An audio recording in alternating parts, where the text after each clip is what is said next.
Okay, welcome back. Trends in global religion. Before we get started, I want to warn you, you need to be very careful with statistics.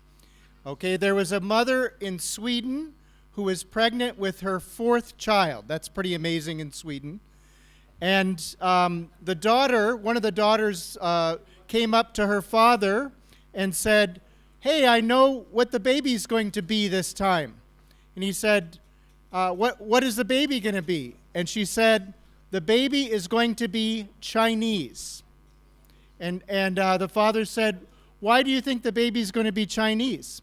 And she said, "I saw the news earlier tonight, and it said 1 out of every 4 children born is Chinese."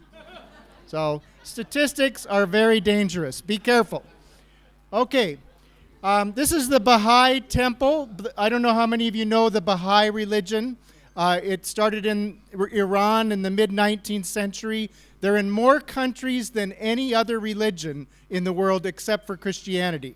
This is their temple north of Chicago, and I went to visit their temple, and I asked the guy at the temple, "How many Baha'is are there in the world?" And he immediately said to me, 5,280,000. And I said, "How do you know this?" And he said, "Look," and he pulled out this book. It was Encyclopedia Britannica. He pulled it out and he said, "It's right here."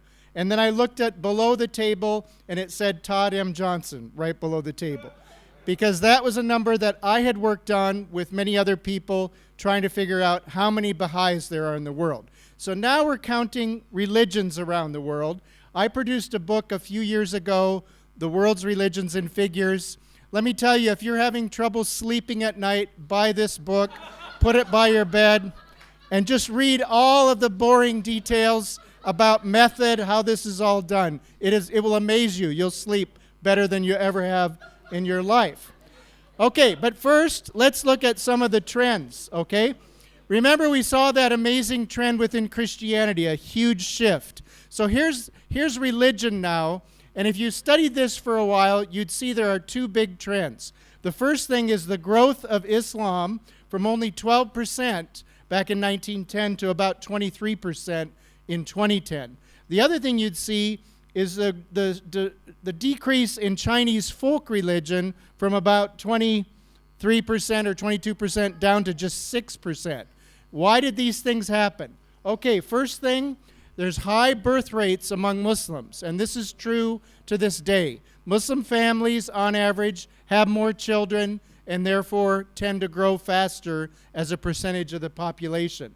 The other thing that happened in this period is communist China, which greatly reduced the number of Chinese folk religionists. That would be people who are impacted by Buddhism, Confucianism, Taoism, all the different religions in China. And of course, they became atheists and agnostics under the communist rule. All right, so those are 2 big trends in the 20th century related to religion. However, we also know then that across the 20th century, because of communism, particularly, the world became less religious. So, for example, in 1900, 99% of the world's population was religious, but by 1970, only 80%. And you'd think that this would just keep going down and down and down. But something happened shortly after 1970. You know what it is. It's the collapse of communism, the collapse particularly of the Soviet Union, and then later the resurgence of religion in China. So we have those 2 trends happening, and here is the first really amazing thing I'll say tonight, and that is, you see it's 80% of the world in 1970. We think by 2020, 90% of the world will be religious.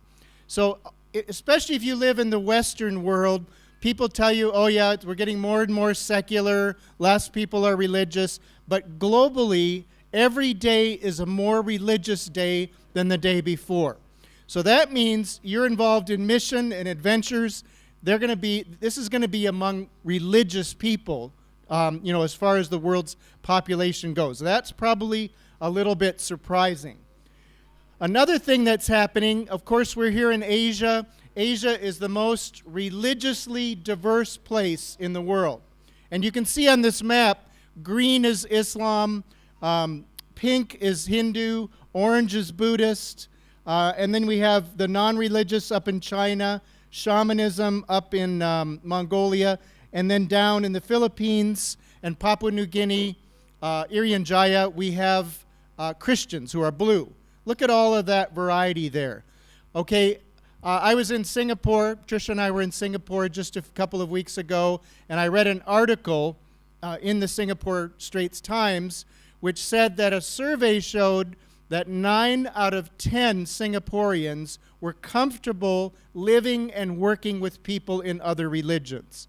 Now, they had riots in Singapore in the mid-1960s, and the government decided to do everything they could to help their diverse population get along better. Singapore is the most religiously diverse country in the world because there's Muslims and Hindus and Buddhists and Christians, everybody in one place.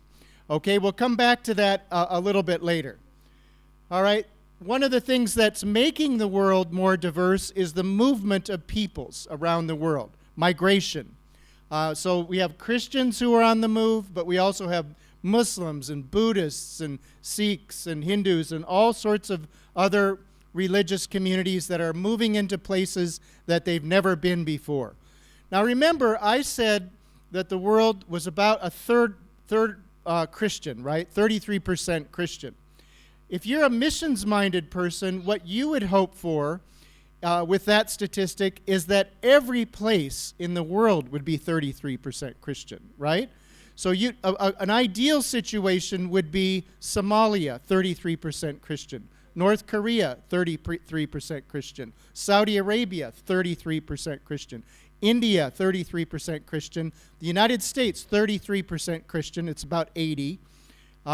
Norway, 33% Christian. It's about 80.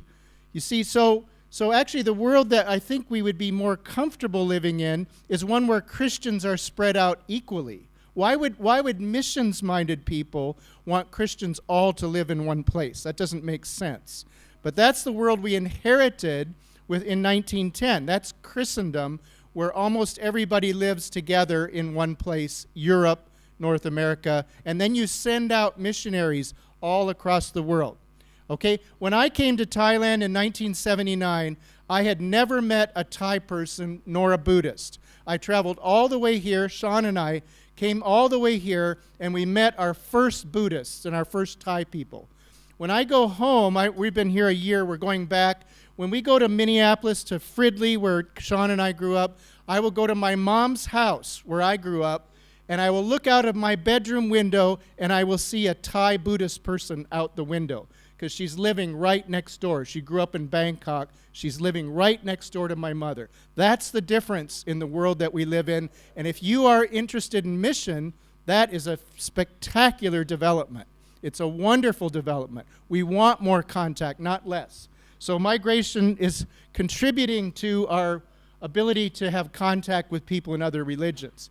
Now, Christianity and Islam together in 1800 were just 1/3 of the world's population.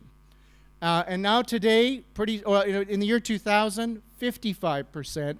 We think they're on the way to 66% by the end of the century. That means instead of 1/3 of every person in the world being Christian or Muslim, it's going to be 2/3. This is a very important relationship between these two religions. Keep that in mind. Okay, so what should we do about all this? Well, here's a few things. First of all, we should know more about world religions. The world's becoming more religious, and we're living in more religious diversity. So religion is really important, and you want to make sure that young people know more about people's religions, other religions.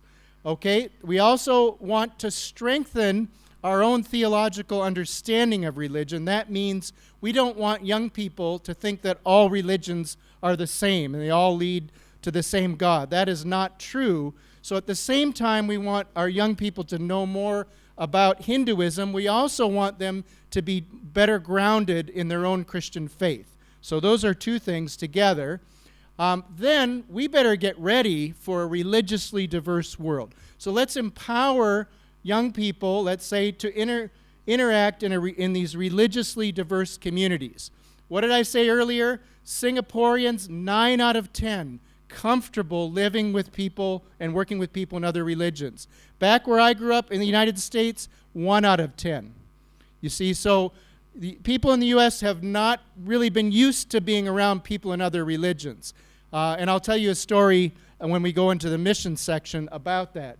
But this is really important. This is the world we're going to live in, so let's empower our young people to do this. Okay? And then it's no good just knowing about other religions. We need to know people personally in other religions. This is actually our dining room back in Boston, and this is Thanksgiving. And these are students that Tricia teaches English to down in Boston, mostly non-Christians. And every year we have students that come into our home, and we say, how long have you been in the United States? And they say, 2 years, 3 years, 4 years, 5 years. And we say, have you ever been invited into an American home? No, this is the first time. Every person. Every year, they've never been invited. So are these the people that say, we're going to go out from the United States to evangelize the whole world, but we're not going to actually invite anybody into our home and get to know them? That's the wrong approach. Not going to make very good missionaries if you can't have hospitality where you do live. And this is true all over the world. This is probably one of the most important things we can do, is to really know people in other religions. So, thank you. That's it.